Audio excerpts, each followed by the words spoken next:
Pemerintah Kabupaten Aceh Tenggara menggelar buka puasa bersama Forum Koordinasi Pimpinan Daerah bertempat di Pendopo Bupati, Senin 1 April 2024. PJ Bupati Aceh Tenggara Dr. Andes Syakir MSI mengatakan, buka puasa bersama ini sekaligus pembukaan kegiatan Safari Ramadan yang digelar Pemkab dan Forkopimda Aceh Tenggara. Safari Ramadan akan digelar mulai tanggal 1 hingga 3 April 2024 sebagai salah satu upaya mempererat silaturahmi pemerintah dengan masyarakat, menampung aspirasi sekaligus meningkatkan ukhuwah Islamiyah dan kemakmuran masjid. Dalam pelaksanaannya, tim Safari Ramadan akan dibagi menjadi 8 dan menyebar ke 16 kecamatan di Aceh Tenggara.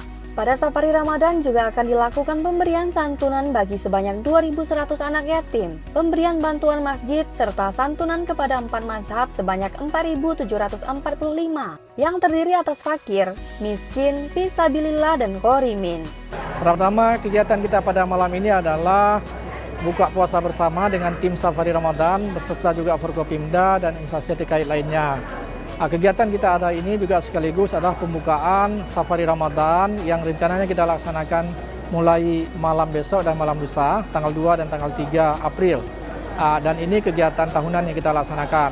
Dalam kegiatan tim Safari Ramadan ini juga selain dilaksanakan salat Isya, Tarawih, dan Witir bersama, juga dilaksanakan pemberian santunan untuk anak yatim piatu dan juga bantuan kepada masjid dan juga bantuan dari Baitul Mal untuk fakir miskin 4 nasab.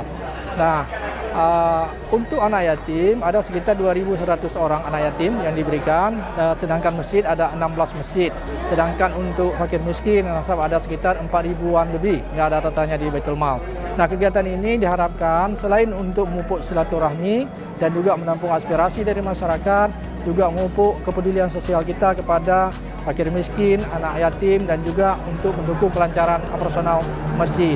Kita berharap kegiatan ini nantinya menjadi sebuah kegiatan yang bisa memberikan manfaat bagi masyarakat kita dan juga bisa mempererat hubungan silaturahmi di antara jajaran pemerintah daerah, stakeholder terkait, dan seluruh masyarakat. Buka puasa bersama yang digelar Pemkab Aceh Tenggara dan Forkopimda juga diwarnai dengan ramah tamah dan sholat maghrib berjamaah. Tim Liputan Diskominfo Aceh Tenggara.